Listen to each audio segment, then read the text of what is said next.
대한민국 서울의 어느 길거리. 내가 미쳤지. 한국에 괜히 와서는 이런 꼴이나 당하다니. 이곳에는 한국인들은 비양심적이고 이중적인 사람들이 많다고 주장하던 극우 성향의 일본인 기자가 있습니다. 그런데 무슨 이유에서인지 그는 한국에는 괜히 왔다며 분노를 감추지 못하고 있는데요. 그런 와중에 일본인 기자는 의문의 남자에게 전화를 한 통 받게 되고 다급하게 호텔 로비로 향하게 됩니다. 그리고 그곳에 도착한 그는 알 수 없는 표정을 짓기 시작하더니 이내 울먹거리고 오열하기 시작하는데요. 도대체 그는 한국에서 무슨 일이 있었던 것일까요? 안녕하세요. 저는 일본에서 기자로 활동 중인 타나카 다이스케라고 합니다. 제가 다니는 회사는 언론사이기는 하지만 중소기업 정도의 작은 규모의 회사입니다. 그런 회사에 다니고 있는 저였지만 어린 시절부터 기자가 되고 싶어 했던 다소 특이한 꿈이 있는 저에게는 그야말로 꿈을 이루었다고 해도 과언이 아닐 정도로 현재의 직업에 만족하고 있죠. 하지만 막상 기자가 되고 보니 기자가 되는 것만이 끝이 아니라는 생각이 들었습니다. 욕심이 생겼어요. 기자라는 직업은 단순히 정보를 전달하는 것을 넘어 사회의 진실을 파헤치고 목소리를 낼 수 없는 사회적 약자들의 대변인 역할을 해야 하며 공공의 이익을 위해 싸워야 하는 사명감이 있어야 한다고 생각했죠. 그런 사명감을 잘 수행하고 조금씩 나아간다면 기자로서의 제 명성 또한 드높아질 것이라 여겼습니다. 그랬기에 저는 최신 정보들을 가감없이 받아들여야 하는 처지였고 요즘의 최신 문물을 적극적으로 받아들였죠. 지금이 어떤 시대입니까? 많은 사람이 유튜브를 시청하고 각종 커뮤니티 활동을 통하여 여러 정보를 접하지 않나요? 저 또한 그랬습니다. 특히 제가 주로 드나들던 커뮤니티가 하나 있었는데 그곳에는 유독 한국에 대한 부정적인 이야기들이 많이 나왔죠. 이를테면 한국인들은 비양심적이고 이중적인 성향이 있는 사람들이 많은 나라라는 말들이 많았습니다. 자신들이 직접 한국을 가서 겪었던 많은 부정적인 이야기들을 하면서 적극적으로 커뮤니티 사람들에게 널리 알렸죠. 그것은 단 하나의 특별한 경험이라고 보기 힘들었고 일반적으로 한국이라는 곳을 가면 겪게 되는 부정적인 경험들이 주를 이루었습니다. 그러다 보니 저는 자연스럽게 한국에 대한 부정적인 이미지가 생겨났죠. 만약 저에게 그런 일들이 생기지 않았더라면 아마도 평생 그러한 증오심으로 살아갔을지도 모르겠네요. 저는 우연한 기회에 회사에서 외국 파견 취재권을 낚아챈 일이 있었습니다. 낚시도 아니고 낚아챘다는 표현을 쓰는 게 조금 이상한가요? 그도 그럴 것이 우리 회사에서는 주로 일본 내의 사회 현상들에 관해서 주로 기사를 만드는 성향이 강했거든요. 외국으로의 파견은 1년에 한 번 있을까 말까 한 경우였어요. 그러다 보니 제가 주로 회사 내에서도 일명 짬밥이 조금 있는 선배들이 죄다 낚아채서 휴양을 즐기는 겸 외국 취재를 다녀오는 것이죠. 그러한 일들이 저로서는 얼마나 부럽던지. 하지만 이제는 저에게도 기회가 찾아왔습니다. 불과 몇 년 전까지만 하더라도 저는 손가락만 빨며 선배들의 외국 파견을 구경만 해야 했지만 이제는 저도 어엿한 짬밥 그득한 선배의 입장이 된 것이죠. 이번 외국 취재권은 단순히 휴양을 즐긴다는 의미가 아니더라도 저에게 있어서 굉장히 긍정적인 영향을 줄 신호탄과도 같았습니다. 회사 내에서 또다시 승진할 기회를 잡을 수 있었기 때문이죠. 하지만 딱 하나 마음에 걸리는 부분이라고 한다면 하필이면 처음으로 받아낸 외국 취재권인데 그 장소가 한국이라는 점이었죠. 한국은 가까운 이웃나라기도 하면서 휴전 국가이기도 했고 대체로 우리 일본에 대해 부정적인 감정을 지닌 국가였기에 과연 휴양지의 역할을 제대로 수행할 수 있을지는 의문이 들었던 것입니다. 게다가 제가 아는 커뮤니티에서 말하던 것처럼 한국인들의 비양심적이고 이중적인 부분들 때문에 피곤하거나 스트레스 받는 일들이 생기지나 않을지 벌써부터 고민이 되었죠. 하지만 그렇다고 해서 회사에다가 그러한 이야기를 들먹거리며 출장지를 변경하지는 못했습니다. 엄연히 주제가 있는 취재였고 그런 주제에 맞는 국가를 윗선에서 엄선했을 가능성이 크기 때문이죠. 그런데 이번 취재가 다름 아닌 한국인들의 정서와 관련된 부분들과 그들은 어떻게 전쟁 이후 빠른 시일 내에 선진국의 지위를 획득했나 하는 부분들에 대한 고찰이었습니다. 이러한 주제였기에 다른 나라로 변경할 수가 없었던 것이죠. 비슷한 경우를 겪은 나라가 전무했으니까요. 저로서는 크게 공감 가는 주제는 아니었지만 그래도 호기심이 동하기는 했습니다. 그렇게 도착한 한국. 솔직히 공항은 일본과 풍경이나 분위기가 조금은 비슷해서 매우 놀랄만한 점은 없었죠. 규모 자체는 한국보다 일본이 더 크기에 오히려 한국의 공항은 더 좁게 느껴지기도 했습니다. 또한 제가 알아본 바에 따르면 일본의 공항이 개수가 더 많고 활주로 길이나 터미널 면적, 이용객 수 등 모든 면에서 일본 공항이 한국 공항에 비해서 우위를 점하고 있었기에 은근히 어깨에 힘이 들어가는 느낌마저 받았죠. 그럼 그렇지. 우리 일본보다 훌륭한 공항이 한국에 있을 리가 없지. 근데 저게 대체. 공항을 두리번거리며 혼잣말을 중얼거리던 저는 무언가를 목격하면서 소스라치게 놀라고 말았습니다. 제가 주목한 부분은 다름 아닌 최첨단 시스템으로 보이는 것들이었습니다. 분명히 공항의 규모는 일본보다 작고 부대 시설도 일본에 비해 부족한 느낌이었지만 무언가 모르게 일본 공항과는 다른 이질적인 느낌이 들었는데 그 느낌의 정체가 바로 저러한 시스템들 때문이라는 생각이었죠. 이상하게 입국 절차들이 일본보다 더욱 편리한 느낌이었는데 그 이유 중 하나가 바로 인천공항의 수화물 자동 처리 기술과 시스템 덕분이라는 것을 대번에 알 수 있었죠. 한국의 그 기술들은 고도의 인공지능을 활용하여 수화물 처리 프로세스를 최적화하고 지연을 예측하고 있었는데 알아보니 인천공항에서 세계 최초로 3차원 자동화 수화물 분류 시스템을 도입했다는 사실을 알게 되었죠. 이는 수화물 오류율을 크게 줄이고 처리 속도도 향상시키는 엄청난 효과가 있었습니다. 아니, 한국이 이 정도로 과학기술들이 발전된 나라였었나? 내가 커뮤니티로 알아왔던 거랑은 너무 다른데. 하지만 제가 진짜로 놀랐던 것은 따로 있었습니다. 한국의 공항 내부에는 낯이 익은 로봇이 하나 돌아다니고 있었는데 처음에는 그 로봇을 보며 코웃음을 쳤죠. 일본의 로봇을 보고 베꼈구나 하는 생각이 들었기 때문입니다. 크기가 조금 작기는 했지만 생김새도 비슷했죠. 그래서 저는 해당 로봇 취재를 위해 공항 주변을 이리저리 둘러보며 그것을 찾아다니기 시작했습니다. 이 내용에 대해서 취재를 하여 기사로 만들어내면 꽤나 괜찮은 내용이 나올 것 같았죠. 그런데 이게 무슨 일입니까? 아무리 공항을 뒤적거려 보아도 제가 찾던 그것은 나오지 않았어요. 결국 저는 공항 직원의 도움을 빌려 궁금했던 부분을 물어보았습니다. 그리고 돌아온 한국 직원의 답변에 저는 소스라치게 놀라며 경악을 금치 못했죠. 로봇을 조종하는 조종사요? 그런 건 없습니다. 저 로봇은 사람이 조종하는 것이 아니라 알아서 움직이는 인공지능 로봇이에요. 자율주행을 하며 음성 인식과 상호작용을 하죠. 뭔가 착오가 있으신 것 같네요. 이게 다 무슨 소리야? 인공지능 자율주행 로봇이라고? 우리 일본에도 없는 기술이 한국에 적용되어 있단 말인가? 저의 그러한 놀라운 심정은 아마도 다른 일본인에 비해서 더욱 큰 감정이었을지도 몰랐습니다. 그도 그럴 게 과거 제가 직접 일본 공항의 안내 로봇에 관한 기사를 쓰기 위해 취재를 했던 적이 있었거든요. 일본의 안내 로봇은 조종하는 사람이 별도로 존재했고 그곳에서 직접 사람들의 문의를 안내하는 식으로 운영되었던 것입니다. 이게 대체 어떻게 된 일일까? 과연 한국이라는 나라가 진정으로 일본보다 뒤처지는 나라가 맞을까? 사실 똑같은 선진국이라곤 하지만 그 안에서도 서열이 정해진다는 것은 누구라도 알 것입니다. 그래서 저는 우리 일본이 한국보다 더 우월한 위치에 있다고 생각을 해왔고요.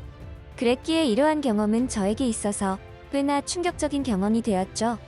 하지만 공항의 일부 첨단 시스템만 보고 그 나라의 전체를 파악한다는 것은 엄청난 오류가 있을지도 모른다는 생각에 섣불리 판단하지 않기로 했죠.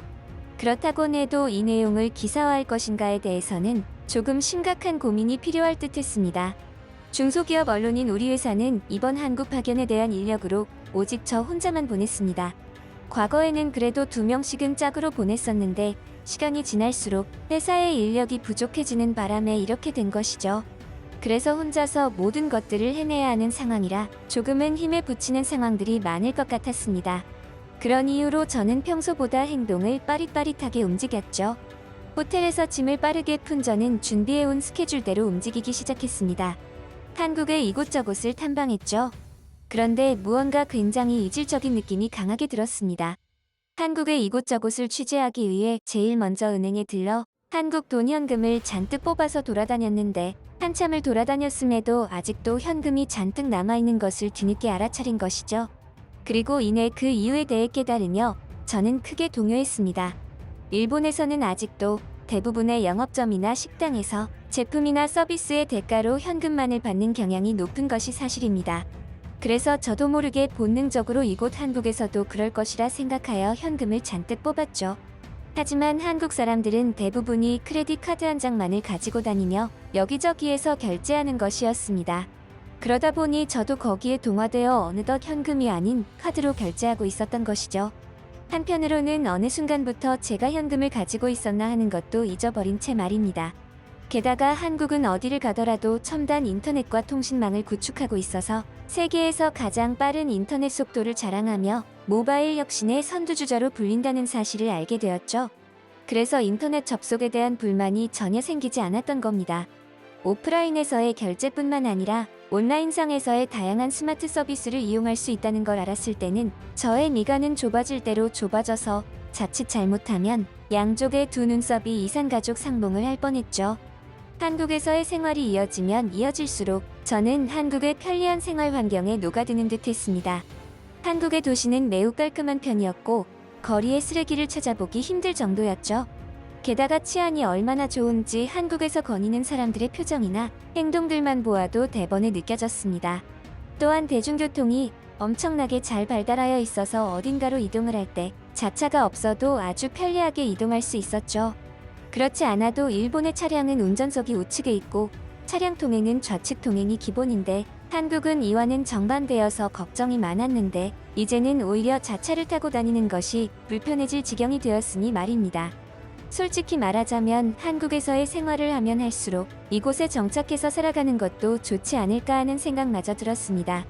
게다가 일본 커뮤니티에서 듣던 대로 한국인들이 일본인에 대해서 몹시 부정적인 생각을 가지고 있다는 것도 꽤 다른 부분들이 많았습니다.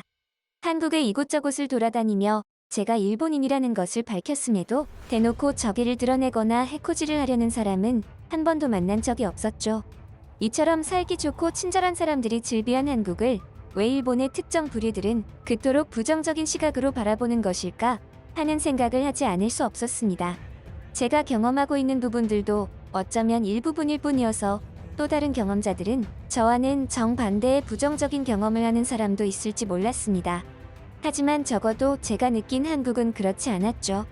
사실에 근거하여 기사를 작성해야 하는 기자인 저의 입장에서는 제가 직접 겪지도 않은 부정적인 부분을 만들어내어서 기사를 작성할 수는 없었습니다. 하지만 그런 긍정적인 경험만을 지속하던 저에게 그러한 사달이 나버리고 말았죠. 친절한 사람들 속에서 안정적인 치안까지 보태어지니 너무 나태해졌던 것일까요? 버스를 타고 한국의 마지막 취재지로 향하던 저는 인생 최대의 실수를 저지르고 말았습니다. 그동안 취재를 했던 자료들과 현금, 그리고 여권까지 들어있는 손가방을 버스에 두고 내려버린 것이죠. 그것도 내일이 출국일인데 말입니다. 이런 황당하고 어이없는 실수를 저지르다니 저 스스로가 너무나 한심했죠. 저는 버스에서 하차하고 나서도 한참 뒤에 그러한 사실을 인지했고 순간적으로 온몸에 식은땀이 줄줄 흐를 정도로 당황을 했습니다. 평생을 살면서 어딘가에 제 짐을 두고 내리거나 잃어버린 역사가 없는 사람이었는데 생전 처음으로 이러한 일을 겪다 보니 당황을 했던 것이죠. 뒤늦게 제가 탑승했던 버스가 어느 회사 차량인지 번호는 몇 번인지 기억을 짜내려고 해봤지만 당최 기억이 나질 않았습니다. 애초에 그런 걸 확인하고 버스를 이용하지 않았거든요. 내일이면 다시 일본으로 출국해야 하는 상황이었기에 더 이상 시간을 지체하다가는 큰일이 날 것 같았습니다. 어쩌면 일 처리를 왜 그따위로 하느냐고 회사에서 해고를 당한다고 하더라도 이상한 일이 아닐 테니 말입니다. 괜히 한국으로 파견 취재를 나왔나 하는 생각도 들었습니다. 애초에 다른 기자에게 양보를 해버리고 내년까지 기다려서 한국이 아닌 다른 국가에 파견을 갔더라면 이러한 일은 없었을지도 모른다고 생각했거든요. 이 모든 것들이 다 한국만이 주는 편리함과 편안함 때문에 생긴 일이라고 억지를 부리고 싶을 정도로 지금의 제 상황은 좋지 않았습니다. 심호흡을 몇 번 한 뒤에 지금 당장 제가 할 수 있는 일이 무엇인지 생각했습니다. 일단은 제 소지품은 무조건 되찾을 수 없다는 전제하에 모든 절차를 생각해야 했죠. 그도 그럴 것이 그 가방 안에는 500만 원가량의 현금과 고가의 전자제품이 들어있었기에 무조건 해당 소지품은 누군가의 손에 들어갈 것이라 생각했습니다. 과거 유럽으로 선배 기자와 함께 보조로 참여했던 적을 기억해보면 이러한 저의 생각도 무리한 망상은 아니었습니다. 그곳에서는 제가 별도로 분실한 것이 아니라 현지인이 의도적으로 저에게 접근하여 도둑질해 갔으니까요. 그때 선배에게 얼마나 혼쭐이 났는지 아직도 기억이 생생합니다. 어쩌면 한국에서는 그런 일까지는 없었던 것이 저에게 있어서는 기적과도 같은 일이라 생각했죠. 제일 먼저 경찰에 신고한 이후에 영사관의 전화번호를 찾던 와중이었습니다. 제가 버스에서 내린 지는 약 3시간 정도 지났을까요? 어딘가에서 전화가 한 통 걸려왔습니다. 전화기 너머로 들려오는 의문의 사람은 다름 아닌 제가 묵고 있던 호텔이었죠. 그런데 이게 무슨 일입니까?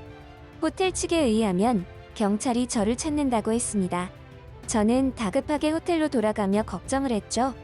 무슨 이유로 경찰이 나를 찾는지에 대해서는 당황하여 물어보지 못했고 들은 바도 없었기에 불안했습니다. 죄를 지은 것도 아닌데 괜히 경찰이 저를 찾는다고 하니 무언가 오해나 착오가 있는 것은 아닐까 하고요. 게다가 워낙 일본을 싫어하는 나라라고 하니까 없는 죄라도 만들어내서 나를 감옥에 가두는 건 아닐까 하는 불안감이 생겼죠.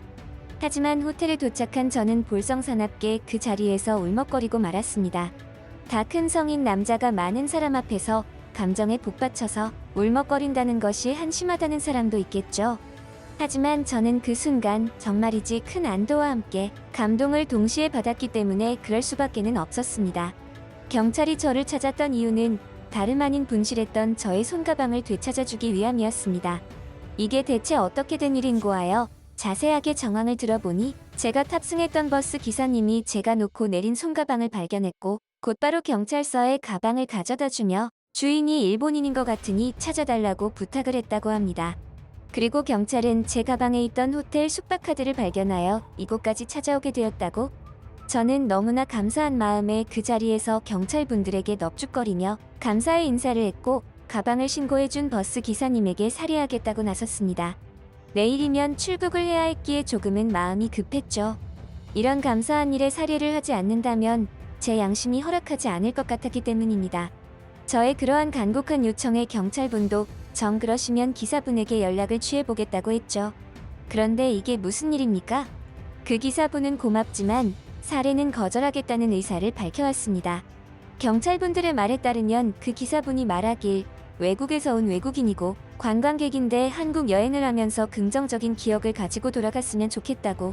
제가 사례를 받으면 좋기는 하겠지만 대가를 바라고 한 행동이 아니기에 그럴 수는 없다고.